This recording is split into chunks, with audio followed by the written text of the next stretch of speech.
tenzende tungamire mukati mezviedzo mananda andibata ndimwino dombo ndiwike ndimwi mutungamire tenzende tungamire semwana onyaradzwa unganyaradzwe nyanza mananda anomunzwa kana matinyarara emwe tenzi wenyanza tenzinde tungamire apo ndasvika nyanza mananda ondishisa andichienda zororo ndotsamira kune mwenga andinzwe imwi moti ndinokutumamira. Kwaziwai vateereri, tinomuchingamidzai kuchirongwa The Second Coming of Christ chamunopiwa naPastor Gift RWODZI vekuNorth Zimbabwe Conference of the Seventh-day Adventist Church pamwe chete naPastor CUSTON BETERA vekuEast Zimbabwe Conference of the Seventh-day Adventist Church. Mustudio nhasi tina Proclaim RWODZI ari kutisira musign language. Mufundisi kwasai vateereri. Vateereri tinokuchingamidzai. Tinoda kutenda hurumende yatinayo nhasi ine musoro wenyaya unoti Paul anoti tirege kutongeswa panyaya yesabata. Maita chinhu chakanaka mufundisi. Ndiwo mubvunzo uya wamakatisira muchikamu chapfuura. Yes. Kuti kune mubvunzo wakabva kune umwe vateereri vedu achiti imi munoramba muchingotenderera panyaya yesabata muchingoti tichengete sabata. Ko Paul wani zvaanotaura kuna vaKorose chapter 2 kuti sabata rakapfuura hatichafanira kuramba tichinetsana pamusoro paro. Ndosaka taisa musoro wenyaya yavo ukuti Paul anoti tirege kutongeswa panyaya yesabata. Ndizvo zvomufundisi. Alright. Regai tipinde munyaya yedu tione kuti Paul anorevei kana achitaura izvozvo. Yes. Nekuti mupfungwa dzevatendi vakawanda mune kunzwisisa kwekuti pakauya Jesu akagumisa mirayiro. Akaita kuti mirayiro akasunungura vatendi pakuchengeta mitemo. Kunyangwe zvazvo kana tichikurukura sevatendi hakuna anoti chibai muroye hakuna anodaro pamitemo ine 10. Mutemo asi mukasvika pamutemo wechina wesabata ndo pamunonzwa vatendi vakuti iwo inga Jesu akatisunungura 1 sezvinotaurwa naPaul. Zvitorimo. Saka magadziriro amaita chidzidzo mufundisi machigadzira kamuchizoti ndo mubvunzo ngwasaririra kuvateereri vedu. Exactly. Mimwe yese ine chekuita nesabata takaipinda. Takamboitsokodzera muchikamu chakapfuura. Saka regai titange nekunzwa kuna iye Jesu wacho kuti anoti kudii kauyiro kaakaita akauya kuzoitei takatarisana nemitemo yaMwari. Kuna Mateo 5 verse ya 17. Matthew chapter 5 verse 17. Musafunga kuti ndakauya kuparadza murayiro kana vaprofita. Handina kuuya kuparadza asi kuzadzisa. Now Jesu ari kuti handina kuuya kuzoparadza kureva kuti kuzobvisa mutemo, kugumisa mutemo. In other words, ari kuti handina kuuya kuzoita kuti mitemo irege kusunga pakati pevanotenda. Asi ari kuti ndakauya kuzadzisa. Saka toda kuti tinzwe kuti kuzadzisa kana achiti kuzadzisa anorevei mufundisi. Eka ndo pandiri kuti ipapo kapaibvunza vateereri ndo pavanowanawo zveshuwa kuti tisarambe tichingotongana kuti sabata because Jesu akazozadzisa. Very good. Now kuzadzisa kunogona kunobuda nepaviri. Imwe nzira yekuzadzisa kuchengeta sezvinobuda pana Luka 4 pavhesi ya 16. Kuchengeta mutemo wacho. Kukuzadzisa zviri kudiwa nemutemo. Alright. Luke chapter 4 verse ya 16. Right. Akasvika paNazareta paakanga arerwa, akapinda musinagoge nemusi weSabata sezvaaisiita, akasimuka kuti arave. Jesu auya anonzi akasvikozviisa mutsika yake zvekuchengeta mutemo weSabata. Because pataidzidza ndikati Jesu akasvikozviisa mutsika dzake mumararamiro ake. Akasvoti chimwe chezvinhu chandoda kurarama ndichiita. Okay. Chekuchengeta mutemo wechina wekuchengeta Sabata. Sekudzidza kwatakaita muchikamu chakapanza aienda kuchechi. Aienda kuSabata. Because takanzwa kuti isusu musi weSabata vanhu havazorore vari kumba. Vanozorora vari panzvimbo dzekuungana because isu vari kuungana kutsvene. Ipapo takapaita chidzidzo chapo. Saka Jesu aienda kunoungana nevamwe kuchechi musi weSabata. Ndo zvaitove mutsika dzake. Handitika. Saka ndo kuzadzisa kwekutanga. Amwe mazadzisiro Jesu paanenge ainda akauya kuzozadzisa mirayiro, akazadzisa nekuita sei? Nekuisa pachena zvinonyatsoreva mutemo, kujekesa kuvatendi kuti vanyatsonzwisisa kuti mutemo uyu kana uchidai unorevei. Pakutsanangura kwenyu apa hapana here pamuda kuburitsa kuti kuzadzisa zvikuru kuti paakachiuya hatisisiri pasi pemutemo. Aiwa, regerai ikoko usamhanyira kunoenda ikoko ndokuri kuenda nyaya yedu. Inini inzwaika ndini ndaipiwa mibvunzo ifundisa uchibva wapira kwadirika. It's okay. Because handidi kuti vateererika. Hapana anosara asina kunzwisisa kuti zviri kurevei. Saka Jesu ari kuti paanenge achiti ndakauya kuzozadzisa pana Mateo 5. Ukachienda pamberi unonzwa achiti makanzwa kare kuti zvakanzi musaite upombwe. Asi ini ndinoti anotarisa mukadzi achichiva aita upombwe naye. Kureva kuti ari kutsanangura zvinoreva mutemo wacho, kujekesa kuti unochengetwa sei. Handiti mapabataka. Saka kana achiti kuzadzisa ari kutaura kuti ndakauya kuti nokuti pari pamwe pazvinoita kunge zvakawandika zvazvinoreva unyatsozvitsanangura zvibude kuti zviri kurevei, kuita unpack mutemo wacho kuti zviinde pachena. Handitika. Saka rega tinzwe panyaya yeSabata iyo, kachengeterwo keSabata Jesu achiisa pachena. Toda kuverenga mienzaniso miri inotibetsera kunzwisisa kuti Jesu anoti unofanira kuchengetwa sei. Kuna Mateo chapter 12 toda kuverenga verse 1 kuenda pa8. Titore mienzaniso wokutanga ipapo. Matthew chapter 12 verse 1 to 8. Ndinoimba vateereri muri kunyora mavhesi atiri kutsanangurai, because mukanyora zvinobatsira kuti patinotsanangura even wakuzotarisa pabepa rako zvinokurumidza kudzoka mupfungwa kuti panga pachitaurwa pachinzi kudei. Matthew 12 verse 1 to 8. Nenguva iyo Jesu akafamba nepakati peminda yezviyo nemusi weSabata.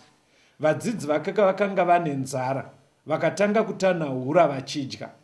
VaFarisi vakati vachizviona vakati kwaari, tarira, vadzidzi vako vanoita zvisina kutenderwa nemusi weSabata.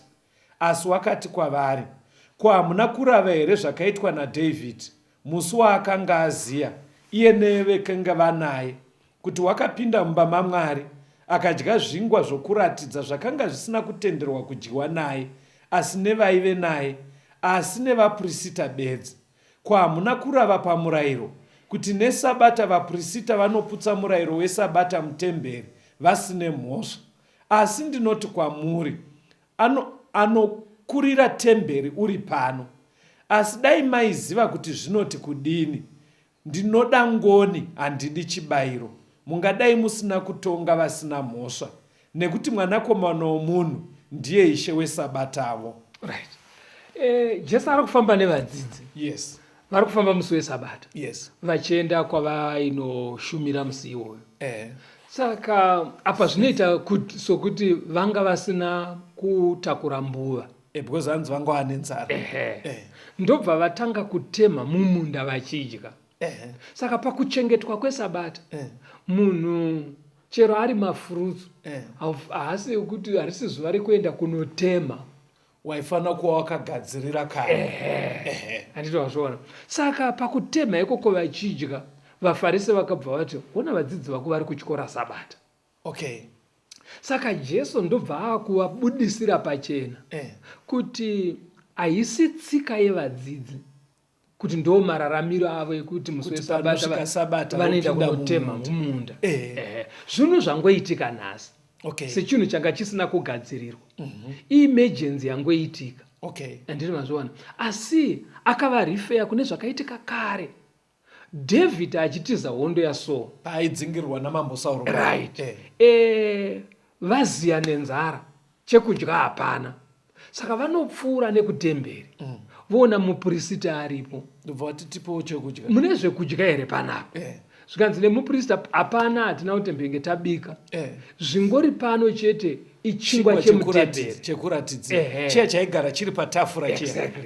Ende chingwa ichocho pamurayiro waMwari chaingodyiwa nevaprista bedzi. Saka zviri kunzi naJesu, David akakumbira chingwa ichocho akati ndipei. Vakachidya nemachinda ake. Kwaive kusiri kuchidya kwemisikanzwa. Ndopabata.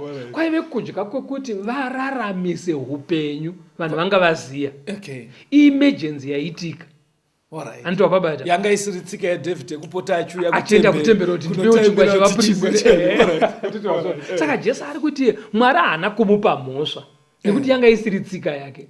Zvinhu zvakangoitika kamwe chete, iyi one incident yakangoitika, haana kupuwa mhosva. Saka Jesu ari kuburisa pachena kuti pakuchengeta sabata pane maemergencies anogona kuuya. Maybe tikadzoka mumazuva ano atiri, toti vanhu vakagadzirira sabata ravo, chikafu chavo vakabika, kouya vaenzi vavanga vasina kutarisira, vasvika vaziya nenzara, hamunga vati mirirai kusvika sabata rapenderwa tizonotenga chingwa kana tozokubikirai. Handitozvaonaka, munoita zvinoita kuti vadye, kuti mugadzire upenyu ipapo. Ndo zviri kutsanangurwa naJesu. Saka paanoti paya hamunzwi here kuti zvinonzi ndinoda nyasha kwete chibayiro. Ari kuti vaFarisi chavo chavaingokoshesa ndechekuti hapana chatemwa mumunda, chero munhu wacho afa nenzara, vavasina hanya naye. Vanga vasinei nekuona kuti zviri kuzopa purpose, zviri kuzotibatsira pamunhu, kuti zvarerukira munhu, zvanakira munhu, vanga vasinei naye. Saka munhu akatofa nenzara but asina kutena, kwavari zviri right. Ende zvichiitwa kwete nekuti vari kuda kuchengeta mutemo, but pamwoyo pavo paive nekautsinye. Ndo zviri kutsiurwa naJesu. Saka Jesu ubva ati hamunzwisere kuti mukuru kune zvemutemberi ndiye ari kutotaura nemi. Hanzi ari pano. Ari pano. Ende anobva aenda pamberi obva ati mwanakomana womunhu ndiye ishe wesabata. Kuti ipapo zvaari kutaura ari kuti bvunzai inini muridzi wesabata ndikutsanangurirei kachengeterwa karinofanira kuitwa, kwete kuti imi munditiche. Inzwai, takambopatsanangura muchidzidzo chapfuura, but still kune vateereri vanoramba vachiti muri kutaura henyu kudaro inga Jesu akati mwanakomana womunhu ndiye ishe wesabata. Ndiri kutenda nekutsanangura kwamuri kunyatsoita, because kumunhu akandipa mubvunzo wakadaro ari kuita kunge ari kuti Jesu ari kuteerera, ina handize pfungwa dziri mumuteereri, because kwaari anenge aitoti ireason yekuti sabata hapasisina, yeti ari kutoti inzwisisai ndini muridzi waro, saka ndiri kutokutsanangurira maitirwo aro, kuti kana paita emergency yakadaro hakusi kuri chikora pamberi paMwari. Kana munhu maita zvakadaro kuti muponese vanhu vane nzara. Reka tiverenge umwe muenzaniso pana Mateo 12 ipapo vhesi ya 9 kuenda pa15. Matthew chapter 12 verse 9 to 15. Wakabvapo akapinda musinagoge ravo. Zvinotarira kwakanga kuno munhu akanga ano ruoko rwakaonyana. Vakamubvunza vachiti, zvakatenderwa kuporesa nesabata here, kuti vamupomere mhosva? Akati kwavari, ndiani kwamuri ungava negwai rimwe, kana rikawira mugomba nesabata angarege kuribata akariburisa here? Munhu anopfuura gwai zvikuru sei? Saka zvakatenderwa kuita zvakanaka nesabata. Zvino akati kumunhu, tambanudza ruoko rwako. Akarutambanudza, rukavandudzwa, rukava serumwe. Zvino vaFarisi vakabuda, vakarangana pamusoro pake kuti vangamuuraye sei. Jesu akati achizviziva akabvapo, vanhu vazhinji vakamuteera akavaporesa vose. Unoona zvaitika panapa? Vasangana patemberi nevaFarisi. VaFarisi vanga vachingomutsvagira mhosva, saka vaida kuona kuti anoporesa here munhu akanga aine ruoko crippled.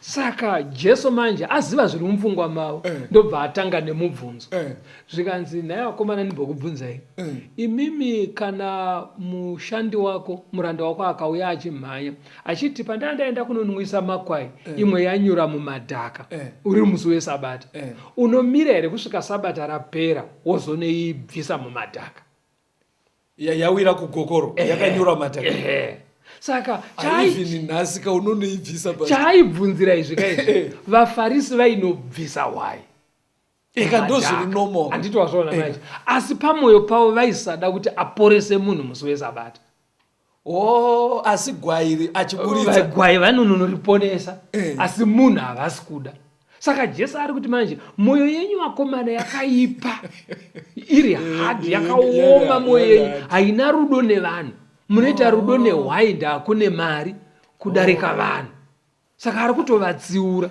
saka muchimiro chanhasi Jesu arikutaura ndezvekudayo toti munhu ari kurwara kana kuti paitika accident panapa munhu achikoka makumbo hamungamuti Sabata kana razopera ndopotomumhanyisa kuenda kuchipatara kana kuti munhu ozopuwa mishonga yake Sabata rapera Jesu pane maservices ari essential ane chekuita nekuraramisa munhu zvokuti munhu ari kurwara hamungavhare chipatara musi weSabata munhu ari moti chimboendai kumba vanhu vari maICU moti chimboendai kumba mozodzoka Sabata rapera ndizvo zviri kutaurwa naJesu zvaari kuburitsa pachena kuti pakuchengeta kwedu Sabata panoda kuva nehanya nekuponeswa kwevanhu but Pastor Manjeka uri kutadza kupindura mubvunzo wandakati mugadzirire because mubvunzo waiti kweinga Pauro 1 anoti tirege kutongesana panyaya yeSabata saka mirai mubvunzo so far zvamuri kungoita munei muri kuramba muchingotsimbidzira kuti Sabata richengetwe right ikoko tiri kuendapo pakatangira mubvunzo iwoyo ndo patichaenda muchikamu chinoteera but so far hapana zvabuda zviri kuratidza kuti Sabata yakachinjwa pari kubuda iye zvinezvi ndepekuti Jesu paakauya haana kusikotiregai kuchengeta Sabata asi akatsanangura machengeterwo acho iye ndobva ararama futi machengeterwo acho saka anoti iye kana uri musi weSabata paita emergency iye atendei muponese murerutsire munhu pakutambudzika kana pakukuvara kwaaita asi zvisingazope license kumunhu woti saka inini pandienda kubasa kandiida kuti chingwa chive kokumba zvakasiyana nezviri kutaurwa panapa haisi emergency saka mirai ndisummarize zvamataura kuvateereri bhaibheri parinoti Jesu akauya kuzozadzisa murayiro kuzadzisa kuri pairi kurarama murayiro wacho sezvaiita Jesu aenda kuchechi neSabata kana kuti kutsanangura kuti kunonzi kuchengeta Sabata kwacho kudini saka ndo zvaanga ari kutsanangura nemavhesi ataudzwa saka muchikamu chinechi hapana pari kuratidza kuti kuuya kwaJesu kwakasikobvisa mutemo weSabata rambai muri pakati pedu ateereri timbonzwa kamwe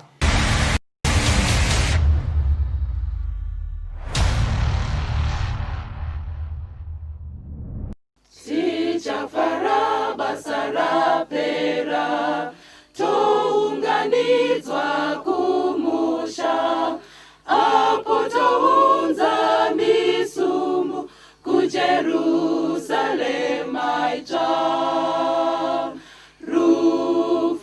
rufaro idi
Tinomuchingamidza zvakare vateereri, tiri kuenderera mberi neurukuro yedu.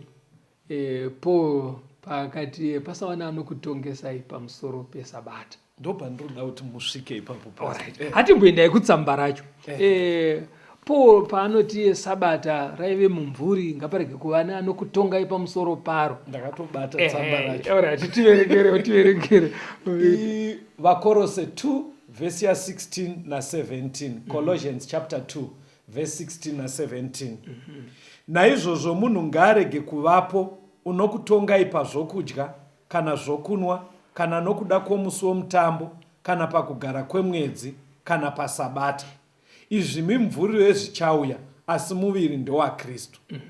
Saka ndo panobvira mubvunzo unovhunzwa nevateereri kuti Paul anoti ngaparege kuva neanokutongai.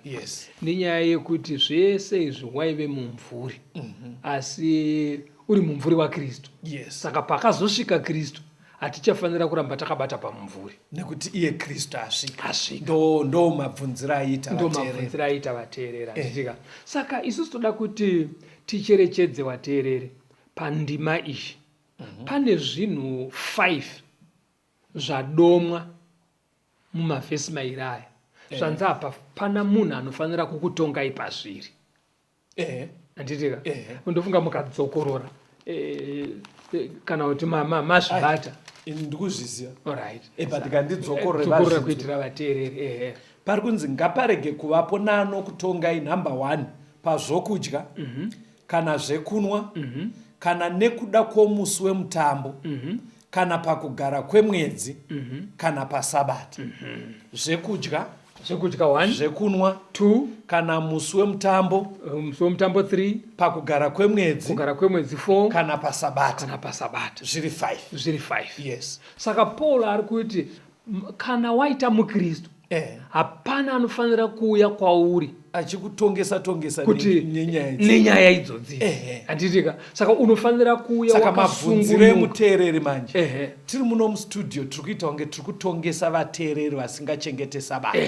Saka ari kubva atibvunzwa kuti kwemimi munotidarirei kuti chengetai sabata. Iye Pauro achiti tichisiyana nekutongesana. Very good. Saka ndo patiri kuda kuti tiende panyaya iyoyo. Zvekuti patopedza urukuro yedu nhasi zvinenge zvajeka. Ndo zvatiri kunamatira kuti Mwari vabetsere kuti zvijeke. Okay. Right. Now, mukatarisa mukaona zvinhu zvishanu zvese izvi. Pane imwe chapter iri kuOld Testament kwatinonosangana nazvo zviri 5. Zvekudya, zvekunwa, pazuva remutambo, pakugara kwemwedzi nepasabata. Right. Okay. Handei kuna Leviticus chapter 23. Leviticus chapter 23. Kune mitambo iriko yaiitwa nevaIsraeri yakanga yakarayirwa naMwari.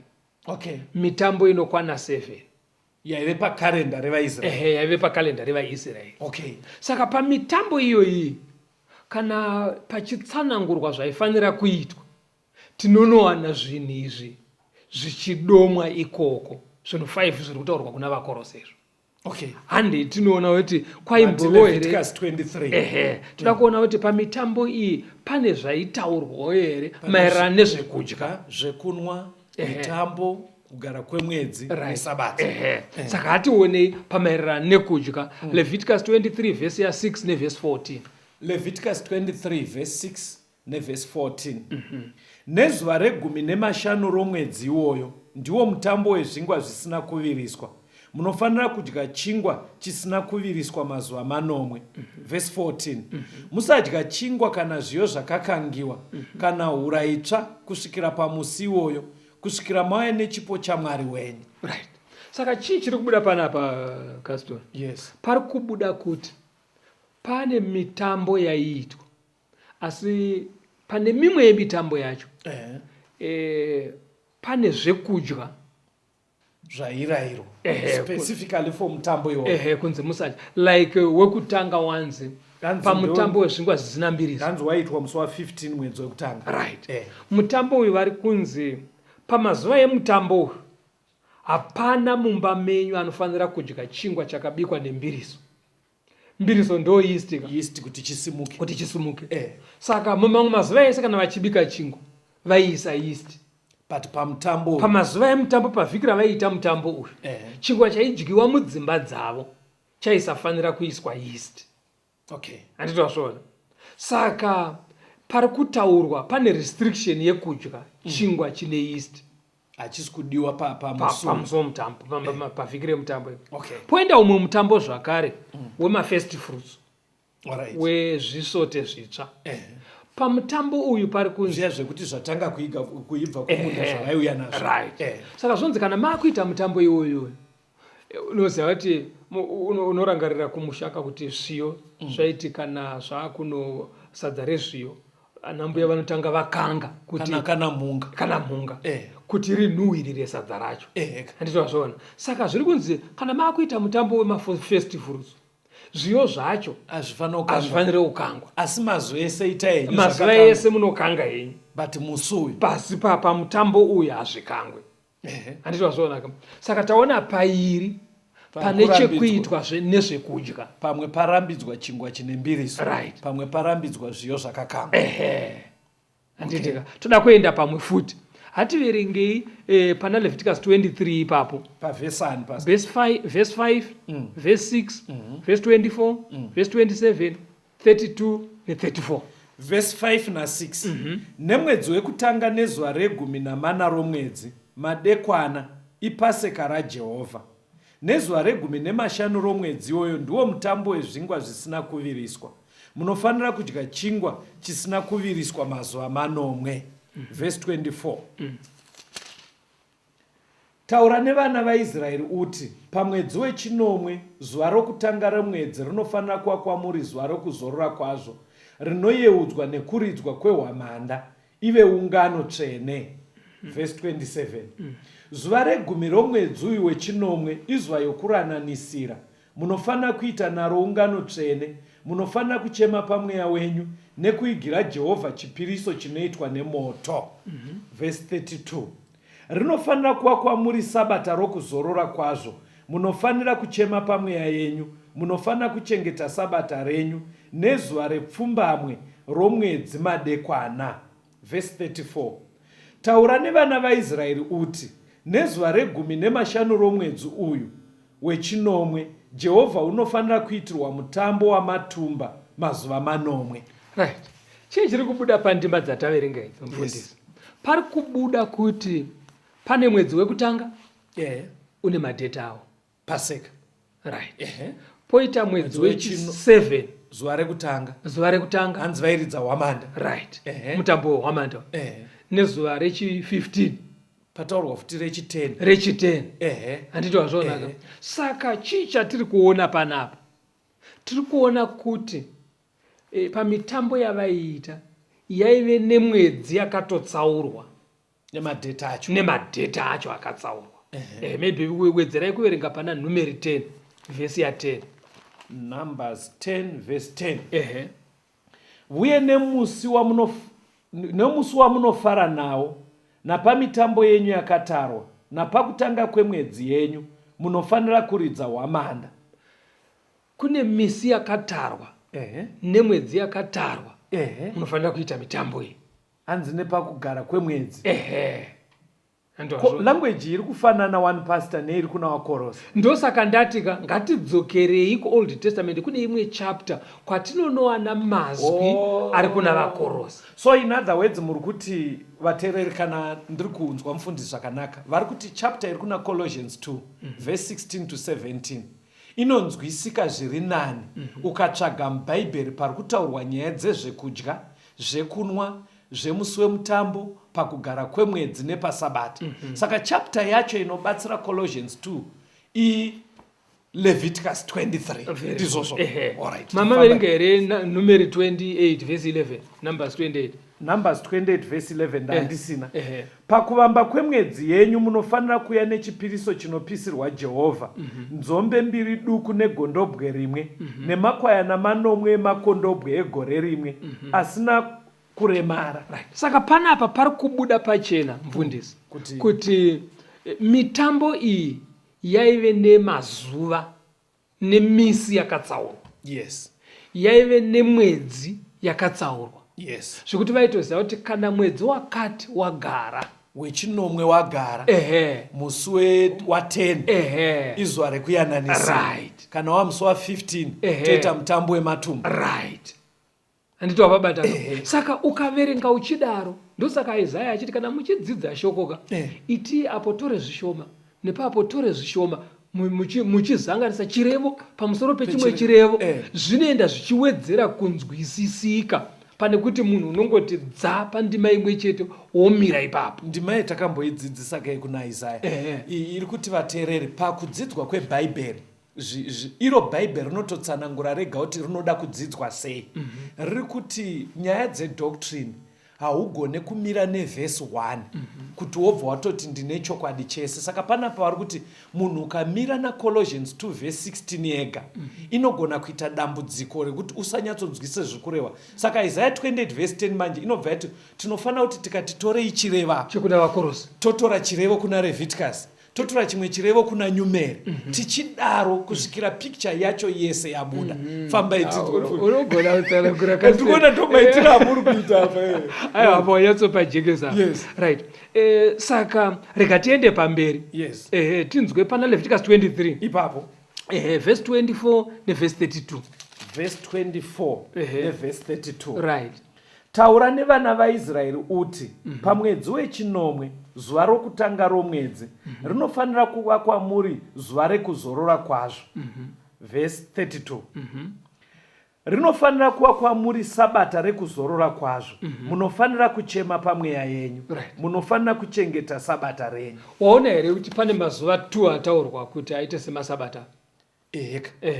Hanzi zuva reku miraindi padzokorora tipajeka hanzi zuva rokutanga romwedzi wechinomwe zuva rekutanga kureva kuti musi wa1 wemwedzi wechi7 ndorataurwa zvika nezuva rechigumi nemusi wa10 wemwedzi wechi7 musi wa1 wemwedzi wechi7 ka raive sabata nemusi wa10 raive sabata.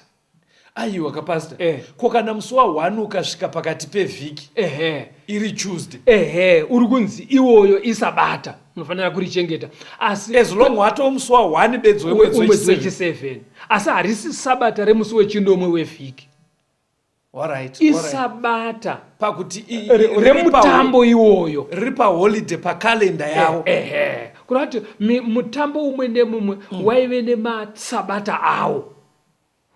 Zuva ravainza hamuende kumabasa enyu amunogara muchiita akajairika, munozorora makanangana nemutambo wasvika.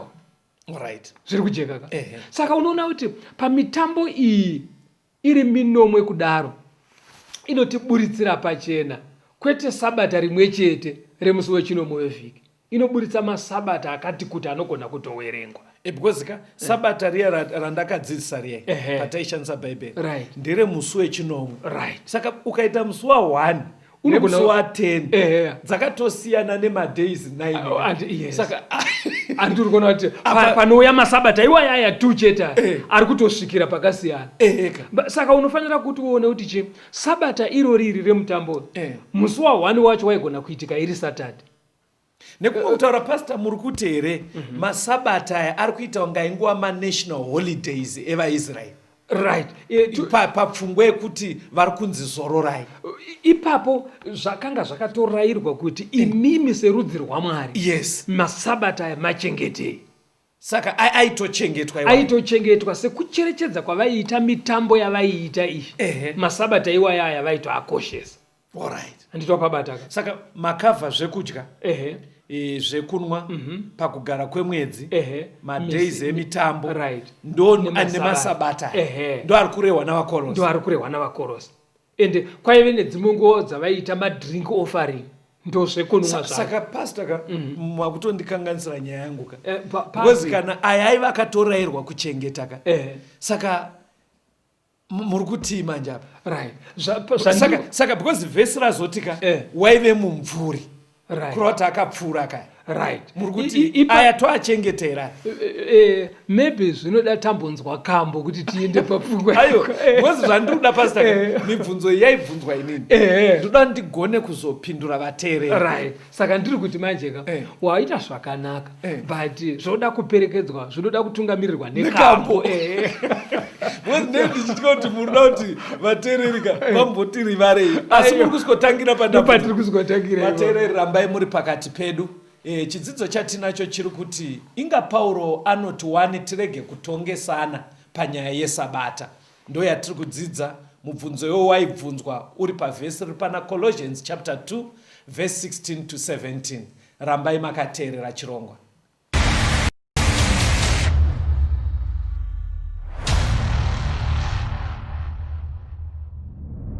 Years of time have come and gone since I tasted it all. How Jesus would come again someday. If back then it seems so real, then I just can't help but feel how much closer His coming is today. Signs of the times are everywhere, and there's a brand new feeling in the air. Keep your eyes upon the eastern sky. Lift up your heads, redemption draweth nigh.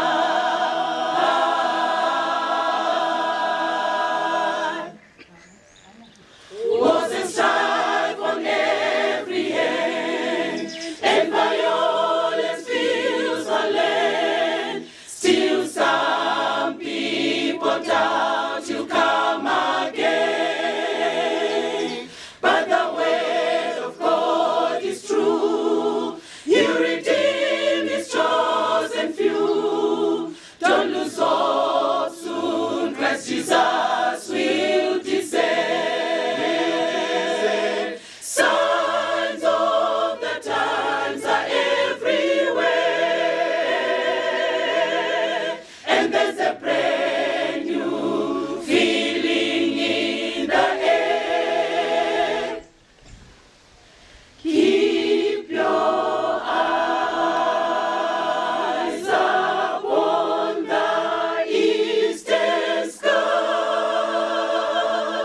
Lift up your heads, redemption draweth nigh.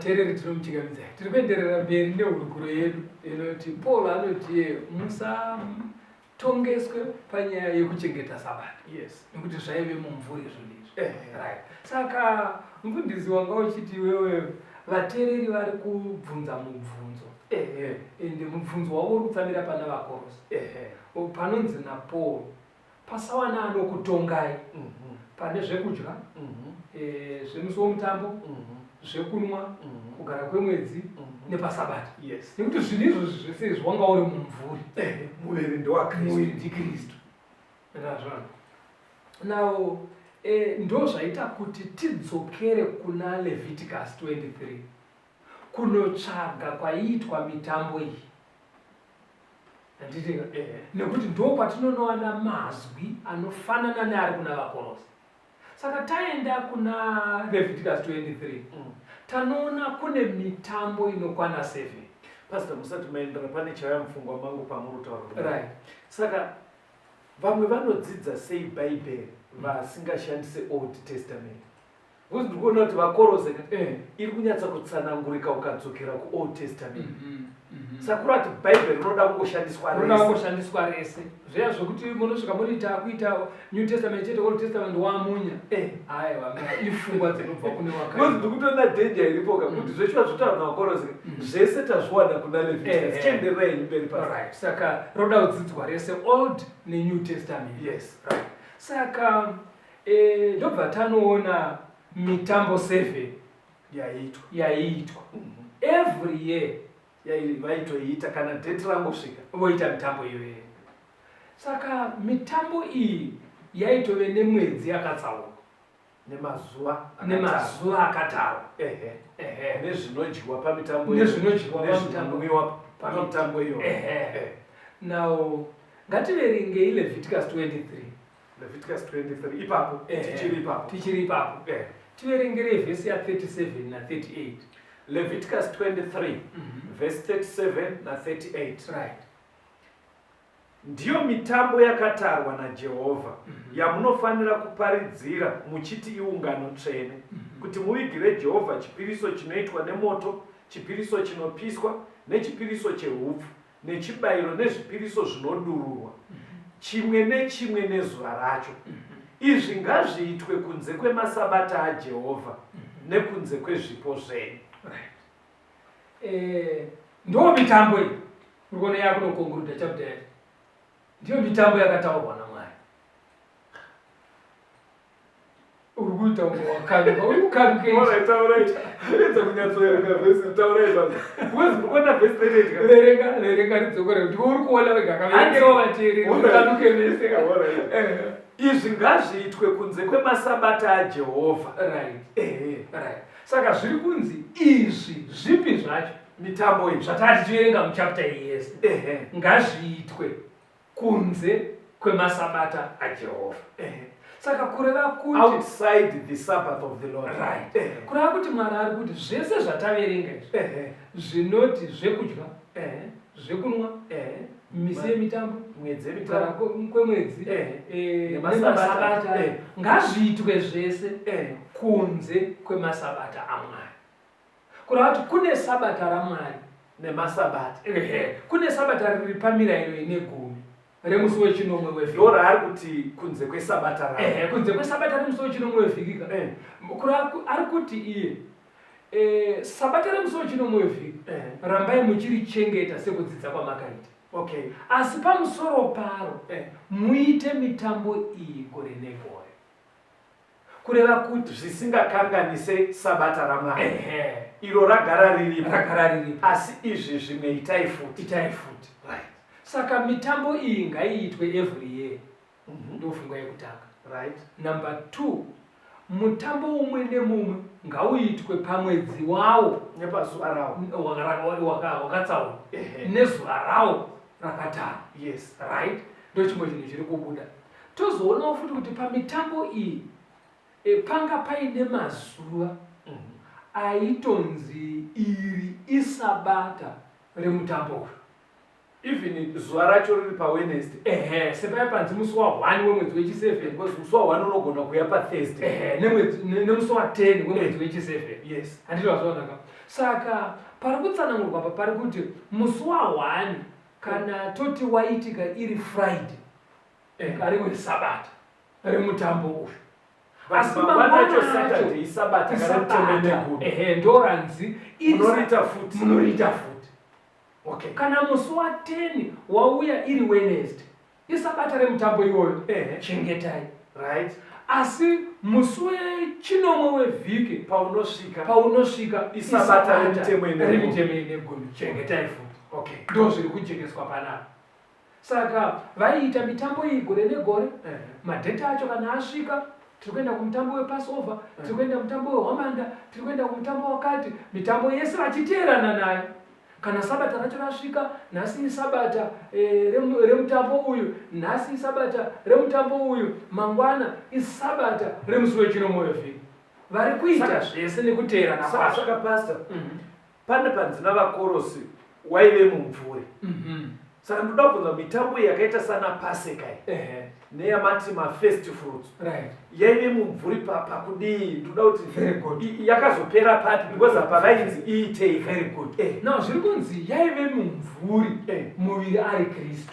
Kuti ogona kuti kana uchifamba mumvuri unogona kuenda mberi iwo ukasvika mumvuri hausisipo.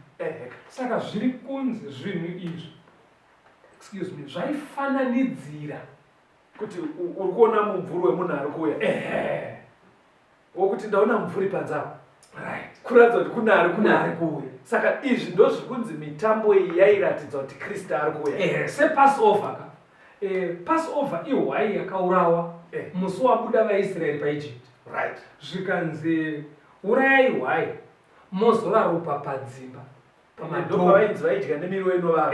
Zvikanzi morara muchigocha nyama hakurarwe musi iwoyo nekuti usiku ihwohwo ngirozi ichapinda mudzimba pasina ropa youraya matango. Ndo zvinoreva kuti passover kuti ndikaona ropa au passover zvinopfuura ndopaseka neshona anditozora. Saka zvainonge ndomusi wakabva wati matango aurayiwa vaIsraeri vakabva vabuda muEgypt. Saka Jesu auya manje unonzwa bhaibheri richiti ndiyo gwayana redu, ndo passover yedu Jesu. Zvinorevei? Zvinoreva kuti vanenge vatenda muna Jesu ropa rake rapatiri kana paine zvenge zvida kuitika zvakaipa akuita kuparadzwa kunouya nechitema kwakuita passover, kwakuti jamba. Saka Jesu paakasvika manje passover yedu haticharambe tichicherechedza passover tichiita paseka ziya zvaiitwa uko. kukunzwa handini munhu anotaura kachirungurungu munonzvenga mibvunzo ino vanhu vedu ndokuti mubvunzo kuti passover handizvo zvinoatereredu. Aterero azhinji vanoziva kuti paseka muri kuti paseka hakusisina here. Paseka hakusisina nekuti ukati passover mumwe munhu haapabate ipapo because matendo unonzwa kuti tiri kuenda kupaseka yatsopajekesai kuti paseka yainongedzera ndo wanga uri mumvuri mitambo uchinongedzera Jesu akazotsiva gwai raiurayiwa repaseka. Saka Jesu apo ndo yapaseka yedu, hatichaende kunoita chinonzi mutambo wepaseka.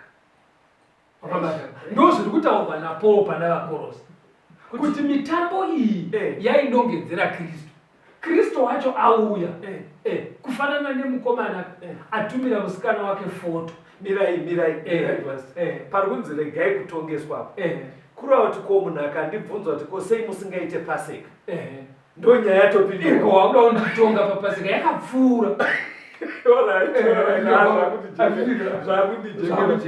ndoda kuti mupedze nyaya ine way yekuti ndipindure vateereri vaivandibvunza mubvunzokwatiri kuenda. Saka zviri kutsanangurwa naPaul ndezvekuti munhu atumira musikana wake foto handitika picture yaanoiona snapi mazuva ano zvaakungotumirwa kana pamafoni ari kuona picture yaiya mukomana hapa mukomana wozouya haucharambi wakatarisa papicture unoisa picture kusai ndaasvika muridzi wepicture agara apa iwo uri busy ungoti aiwa umuyeva iye atoripo. Wosaka kuramba uchiita zvinhu zvakaita sana paseka iye Kristu akauya pari kutoratidza kuti unosvota mukomana wacho auya nokuti daikei handiti wakabata. Saka Paul ari kuti chisiyana inezvozvo izvo ipicture yakafanotumirwa kuti muzive ari kuuya. Tichadzoka pasabata ndoda kumbotsimbidzira pavateereri inini pandijekera muno mustudio inzwai vateereri.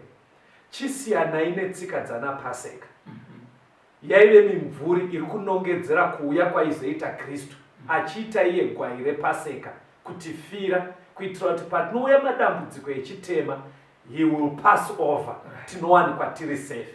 Saka ndiri kuda kungoitawo sezviri kutaura Pauro chisiyai tsika dzana paseka vateereri. Continue hati imbotiverengera pana Genesis 7 verse ya 1 na 2 verse ya 1 na 2. Zvino Jehovha wakati kuna Noa, pindai muareka iwe nemhuri yako yose, nekuti ndakuona iwe kuti wakarurama pamberi pangu parudzi urwu. Pamhuka dzose dzakanaka utore nomwe, mukono nehadzi yayo, napamhuka dzose dzisina kunaka utore mbiri, mukono nehadzi yayo. Panapa panguva ya Noa papa sati paane maJudha papa sati paane maIsrael because Noah ndisekuru wekure Abraham asi panguva iyi tiri kuona mhuka dzatoiswa mumaboka mairi dzakanaka nedzisina. Saka kune mhuka dzakagara dzichinzi idzi dzakanaka akatsaura kuti dzakanaka ndiMwari. Yes. Handito wazvaonaka. Kune dzakagara dzichinzi dziri unclean. Vateereri takavadzidzisa. Right. Saka pakazonzi vanhu vachidya nyama kuna Deuteronomy 14 nekuda Leviticus 11 vanhu vainzi vatore pane dzakanaka. Handitika sekudzidza kwatakaita. Right. Saka Paul paakutaura manje kuna vaKorasi parege kutongesa pane zvekudya nezvekunwa izvi zvaiva mumvuri. Haasi kutaura mhuka dzakanaka nedzisina kuti musaone munhu anosvika kwamuri achichiregai kudya nguruwe chisiyanai nembeva. Handizvo zviri kutaurwa naPaul. Ari kuti Paul zvaari kutaura ndezvekuti mukadzokera kumitambo iyo yainongedzera kuuya kwaJesu yaive nemarestriction ayaive nayo pane zvekudya chingwa chisina yeast motora chipo chekudurura apa musaite zvakakangwa. Handiti wazvaonaka. Saka kudya chingwa chisina yeast zvaiitwa kana mutambo iwoyo wasvika. Saka kune vanhu vanga vakuti manje kumaKristu hamusi kuziva kuti nhasi ndiani kwenyu muri kupeka chingwa chine yeast nhasi ndiani. Handiti wazvaonaka. Makangano here madheti. Handiti wazvaonaka. Paul wati musachanetswa naizvozvo. Madheti aya misi yemitambo iyi yaive kumitambo iyo iya yainongedzera kuuya kwani kwaKristu. Nhasi hapana munhu anofanira kuti usakange zviro zvako. Saka vhesi rine chisiri chekudya zvinhu zvagara zvinotodyiwa chingwa chine yeast chagara chaidyiwa. Very good. Zviyo zvakakangwa zvagara zvaidyiwa. Ndo zvikunzi pane zvagara zvaidyiwa nenga rekuti mutambo uya wakarayirwa kuti musadye izvi. Ndo pari kunzi chiregai kutongesa. But riri kushandiswa nevhesi iroro sekunge Mwari akazoti chidyai mbeva nenguruve. Ndozvandiri kuti chinosaka vanhu vashandise vhesi iri vari kuridzura mucontext yaro roshandiswa pasi riipo nekusaremekedza background iya yekuna Leviticus. Alright pastor, ndikuona nguva dzedu dzafamba. Saka kuna Mwari sorry ndiri kutopa maexample echikafu chinowanikwa munharaunda. Kuna Mwari nguruve hachisi chikafu, mbeva hachisi chikafu, netsuro kodoro hachisi chinwiwa chevana vaMwari. Alright, hazvitoripo pane zvinonzi mafudzi. Hazvipo ayo according to the Bible. Alright. Ende pari kunzi musatongweka hapasi kurehwa pana izvozvo. Pari kurehwa nemitambo. Hapana pakambobvira paita doro mumvuri wekuuya kwaJesu. Hapana pakambobvira paita nguruwe ichinongedzera kuuya kwaJesu. Aiwa papa ndijekera pamira ndoda kuti ndichipindura muteereri nevateereri vakandibvunza mozopedzisa ino. Vateereri, pamubvunzo wataitasiya muchikamu chapfuura wekuti kurege kuva nemunhu anotitongesa panyaya yezvekudya zvekunwa pamisi yemitambo, pakugara kwemwedzi nepasabata. Chidzidzo chino ichi chaisa pachena kuti masabata ari kurehwa aya haisi sabbath yethe weekly cycle yakatanga kuEden. Iyo yagara iripo, Jesu akairarama, akaitsanangura machengeterwo avo. Saka ndakudzoka futi kwamuri vateereri, chinditeererai sekudzidzisa kweBhaibheri. Sabata raMwari richiriko. Ngatishingairei tichengete sabata raMwari remusi wechinomwe wevhiki. Mukutaura kwanhasi ndo yatinoti Saturday. Ndofunga mibvunzo yatanga tinayo panyaya yeSabbath ndofunga yapindurika. Kuri kwekuti pane yasaririra, zvimwe zvacho itai muchipfugama ikoko muchinamata. Mwari anotaura nemi nekujekesa zvimwe. Kuri kwekuti zvakujekerai, waona kuti pane poungo uchikanganisa mudikani muteereri. Mwari aripo kuregerera nekupa simba kuti tigonewo kuchengeta sabata raMwari. Kwete iro rega, asi mitemo yacho yese yakadaro. Toda kutenda vateereri. Pastor, onekai vateereri vedu, mubva mavapa mafoni namba, muvaudza kuti zvidzidzo izvi tiri kuzviuploada paYouTube. Tinotenda vateereri nekuva nesu muchirongwa. Mwari akomborerei vamwe vanogona kuenda paindaneti, vanogona kuenda paYouTube. Zvidzidzo izvi kubva zvegore rakapera patakatanga chirongwa chesecond coming zvavepo paYouTube. mukangoti pastor RWODZI and pastor BETERA pane misoro yenyaya yezvidzidzo zvakutosvika kuma-60 ezvino zvamunogona kunosarudza misoro yenyaya yamunofarira kana kuti yamunoda kudzokorora kuti zvinyatsokujekerai. Asi kana paine mumwe mubvunzo 1 or 2 yangomuka, zvimwe zvamunogona kuita munharaunda mamugere mune baudhi imomo, kune hama dzenyu, shamwari dzenyu, vavakidzani venyu vanopinda sangano rema-Seventh Day Adventist, endai kwavari nemibvunzo yenyu. Ivo vanoziva kuti vanokubatsirai sei kana kwekuenda nemi. Pamwe pacho munogona kutifonera panhare dzandichakupai, kutumira ma-SMS, kutumira ma-WhatsApp messages, tinobatsirana nemi. 0775 460 175 0775 460 175 kana kuti 0716 452 086 0716 452 086.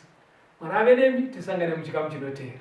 Tenze ndetungamirwe mukati mezviedzo mananda andibata ndimwino dombo ndiwike ndimwi mutungamirwe tenze ndetungamirwe semwana onyaradzwa unganyaradzenya mananda anomunzwa kana matinyarara emwe tenzi wenyanza tenzi nditungamire apo ndasvika nyanza mananda vondishisa andichienda zororo